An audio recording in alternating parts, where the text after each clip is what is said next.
Tom Robinson case? Oh, right. Why did you feel like you had to defend Tom? Well, as I've explained to Scout many times before, I'm doing this because the values of equality and justice are very important to me. I believe that everyone is equal, and therefore, just because Tom Robinson is black doesn't mean that I should not defend him. If I do not defend this man, I could never tell Jim or Scout not to do so.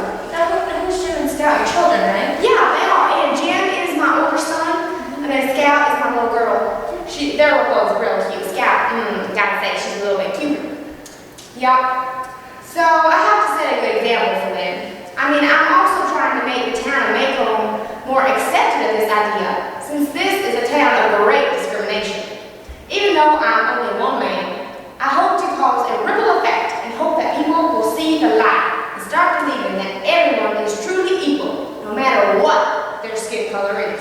That's a very good point. I agree with you on that point. Now, why did you decide to take this case if you thought everyone would just be so mean to you for it? Well, you know, no one thought I would win this case because Tom Robinson is an African American. But I believe every man deserves the same chance, no matter what color of the rainbow he is.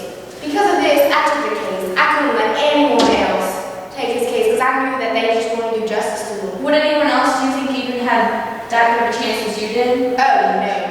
I actually tried. I did everything in my power to set him free. That's very nice of you. Atticus, why did you think you could get an appeal for Tom? Well, I felt that there was not enough substantial evidence to convict him in the first place. I found the evidence to be inconsequential. Atticus? It's okay. I also thought he would have a good chance because the jury took so long to make their minds up on the initial conviction. To this day, I still feel that I could have gotten Tom an appeal and he would have been a free man. Yes, it was very unfortunate that you couldn't. Atticus, why didn't you want your kids to know that you were a great shot? Well, to be honest, I was ashamed of my skill rather than proud of it. This talent reveals a side of myself that I do not like to reveal to many people. Everyone knows me as a smart and well-rounded man, and I wish not to change the town's view of me or my children's view of me. Yes, considering Jim and Scott are so young, that'd be pathetic. If you had a chance to defend Tom again, would you? Oh, of course I will. There ain't no hesitation on my part. Tom was an innocent man. He deserved the best help that he could receive. I'm also trying to make the town of Macomb more accepting of this idea, since it is a town greatly known for its discrimination. And I feel like that is a shame. Now, are blacks discriminate too, just as whites are, or is it just white people? No, it's mostly just the white people. Any discrimination, or is it all? Well, you see, when my kids, Shem and Scout, when they went to my servant, well, actually, she's more of like a cook, and she takes care of kids. Houseman? Yeah, houseman. Yeah, that's the word for it. And you know, they went to church with her one Sunday. Now, is that allowed? I mean, black church, red church? They don't really, normally they're discriminated. But seeing as how I was in home to take them, they went. Oh, okay. Alright, so they went and there was this one black lady. Oh my goodness, she was mean. She was real mean to them, and she told them that they need to get out. Just because they were white? Yeah, even though I was defending a man of them. From their church? Yes, that's right. That's just so unfortunate. It is, it really is. Speaking of the African Americans, why did you get so emotional when he brought you all that food? Oh my goodness, just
exemplify the characteristics of a lady that need to be seen?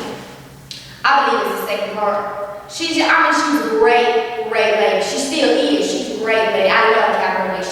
We would not have survived without her. But it just takes Alexandra. Now she went to all this big boarding school thing. She just learned to be a lady, like every little thing. And I believe that Scout needed that in her life. Yeah, that'd be very influential on a little girl like Scout. Why don't you care what skin color a person has? Skin color makes no difference to me. I don't honestly care if a person is purple, pink, green, blue, black, or white. I don't really care. They can be tan. They can be pale, white like me. I don't really care. You see, they are all just the same to me. I consider myself colorblind. You see, allow me to explain. I am not literally colorblind. However, figuratively, I do not judge anyone based on the color of their skin. I base it solely on what is inside of them. That's really deep. Really appreciate it. Now, why didn't you do anything when that Bob Buell came up and just spat in your face? Well, I believe Bob just needed a way to release his anger. I would rather have him spit in my face than hurt my children. I thought he had gotten it all out of his system. I was mistaken. I did not want to antagonize him more by retaliating, and I knew if I said or did anything, it would only cause more problems between us. And you even didn't do anything, you still attacked your children. Yeah, oh my goodness, I don't know what was wrong with that Bob.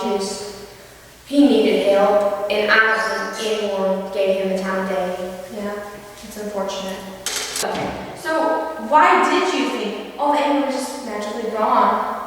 Well, I figured that his anger was now depressed, as he had a chance to spit in my face. Bob thought I had embarrassed him, so he thought spitting in my face would do the same for me. Bob thought that the town would think that I was a coward by not fighting back. Obviously, that was not the case. Yes. Why didn't you kick Alexandra out of the house when she did things that displeased you and said things to the children that she should not have said? Well, my sister made me very angry many times. However, I needed a woman's hands to touch the lives of my children. Jim and Scout did not grow up with a mother, so they never knew what they were missing out on. But I did. There are certain aspects in life that a father cannot teach his children. Jim and Scout needed my sister to learn how the mother would really treat them. If you had the choice, would you tell anyone what happened that fateful night between Bob and Jen? I have thought about this numerous times. I had to do some deep soul searching to find my answer. No, I would not tell everyone the truth about what happened. It is exactly how Scout described it when she said that it would be like killing a mockingbird. Mockingbirds do nothing to disturb the peace. All they do is sing. Boo does not disturb the peace in any way. He stays in his house until my children needed his help. And he was right there to help your children. He was, and I owe him my life for that. Now, would you tell Jim what happened that night? Yes, I would. I would definitely tell Jim the truth about what happened. I have to be honest with my children, no matter the circumstance. As I said before, I would never be able to look at my children in the face again if I ever lied to them. I have to be honest at all times. Now, do you expect that out of your children? Oh, yes. No, absolutely. No.